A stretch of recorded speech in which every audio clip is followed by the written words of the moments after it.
Welcome back to Fox Recaps.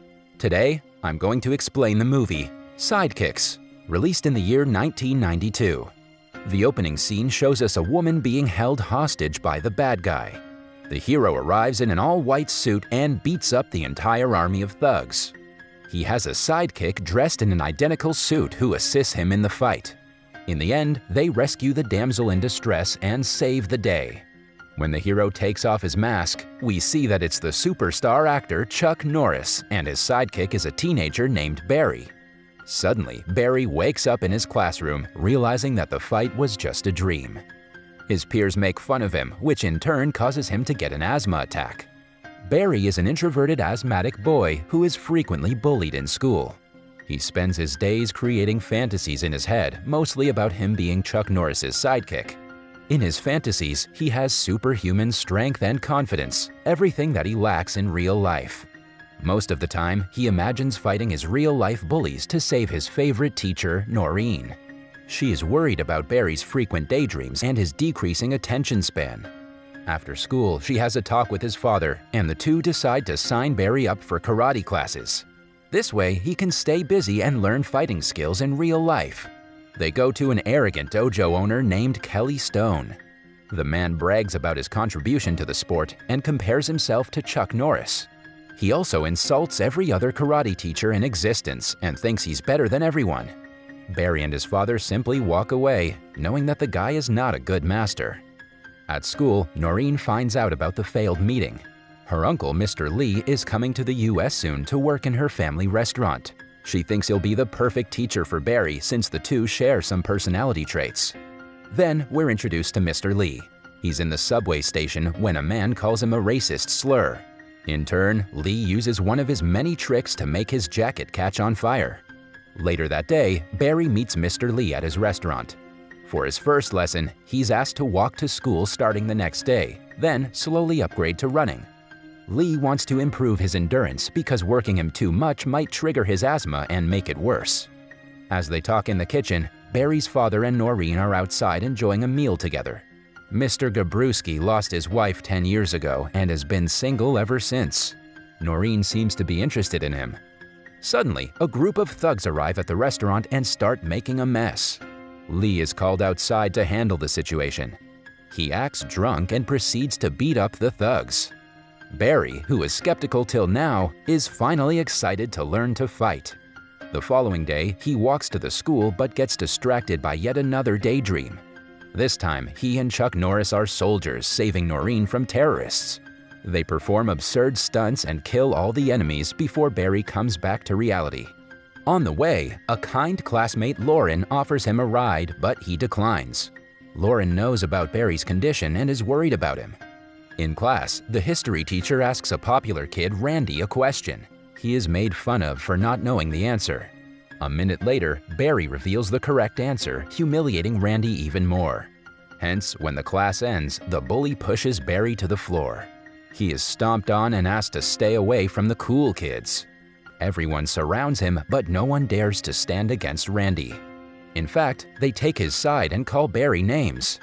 Randy also finds a Chuck Norris magazine on the floor and tears it. Before leaving, he declares that Lauren is only friends with Barry because she pities him. After the commotion, Barry is left heartbroken, but mostly furious. He puts all his anger into training and learns different basic techniques on his first day. His asthma causes him to take many breaths, but he refuses to give up. In the following scene, Barry is on the sidelines during gym class. While watching others practice, he falls into the world of imagination yet again. This time, Chuck is a cowboy named the Lone Wolf, while Barry is his assistant, the Little Wolf. They go to a pub to have drinks when the waitress, Noreen, is troubled by the evil cowboys. The duo saves her yet again after defeating the thugs. Suddenly, Barry's gym teacher brings him out of his fantasy and scolds him for not paying attention. As a punishment, he is asked to climb a rope. Everyone in the class knows that Barry is the least athletic of them all. They're ready to make fun of him, but he surprises everyone by climbing to the top. After school, he and Lauren walk back home together. Barry takes the opportunity to tell her that he has a crush on her. Lauren, however, claims that she only sees him as a friend. This confirms that Randy was right. She's only friends with him because she pities him. A heartbroken Barry runs to his house, triggering an asthma attack. This further causes him to dream of another scenario. He is being suffocated with chains by his gym teacher, who is the villain in the scenario. When Barry wakes up, he's in an ambulance being rushed to the hospital. Lee and Noreen come to visit him to make sure he's okay. The doctor says that his lungs look fine, which is why the attack is surprising to her. Lee seems to understand the problem and applies a special ointment on Barry's chest. Over time, it helps the kid greatly. They also slow the pace of training, making sure that Barry gets plenty of rest alongside it. He has to drink a strange medicine 4 times a day that will help his stamina.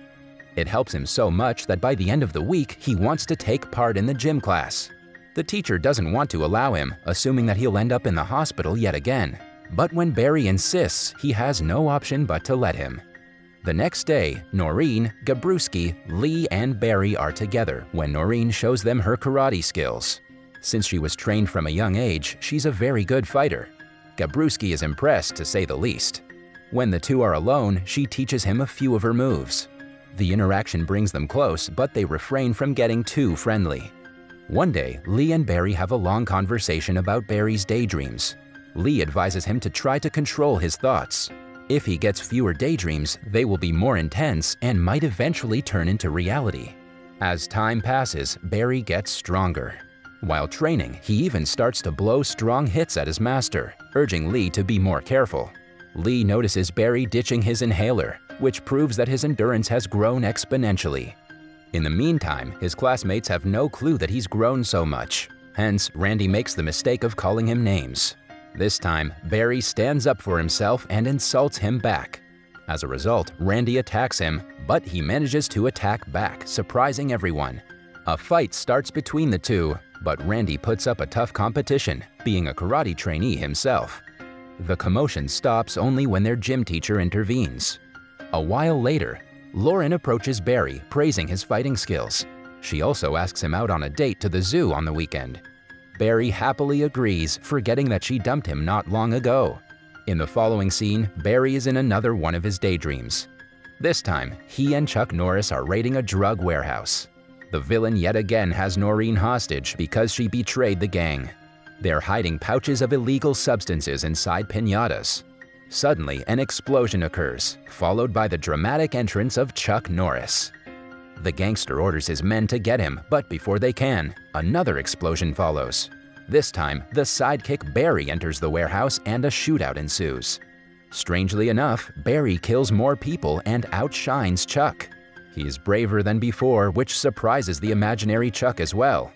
After defeating the enemies, they go to save Noreen and find out she has changed into Lauren. Chuck asks him how this is possible, to which Barry replies that it's his dream and he's the main character in it. He has finally learned to control his thoughts and mend them in a way that he prefers. The next day at school, Randy challenges Barry to an official fight in a karate tournament.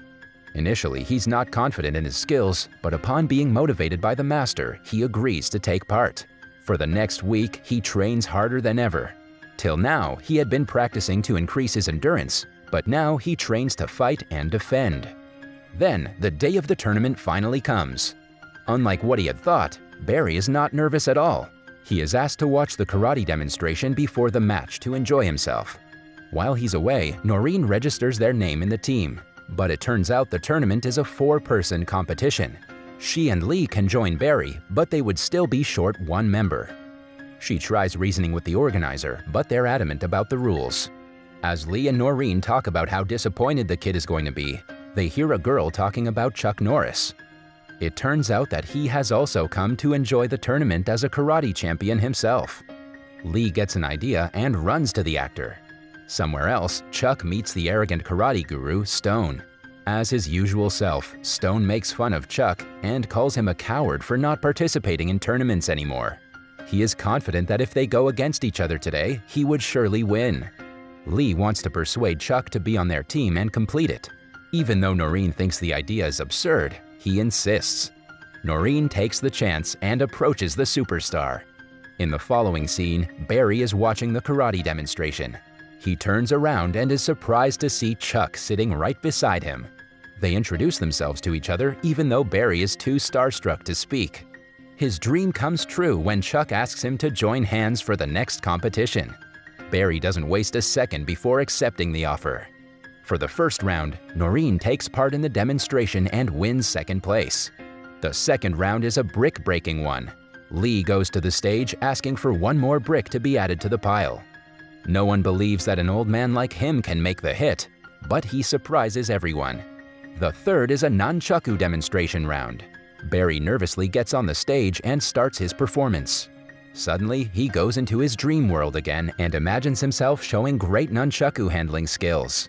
He ends up doing the same in reality, gaining applause from the audience. In the next round, Chuck goes against Stone and proves that Stone is just talk and no play. He lands every single punch and resists all of Stone's attacks, making him go crazy. At last, he ends the opponent with a powerful blow. However, in the end, Stone's team and Barry's team land on 36 points each, which means the results will be decided by a tiebreaker. The tiebreaker will be a brick-breaking match between Barry and Randy. In the first round, both of them break every brick in the stack. So, the second round is made more difficult with a higher stack. Randy goes first but is unsuccessful in breaking them all. Before Barry's turn, Lee asks him to remember everything he's been taught till now and gather all his energy.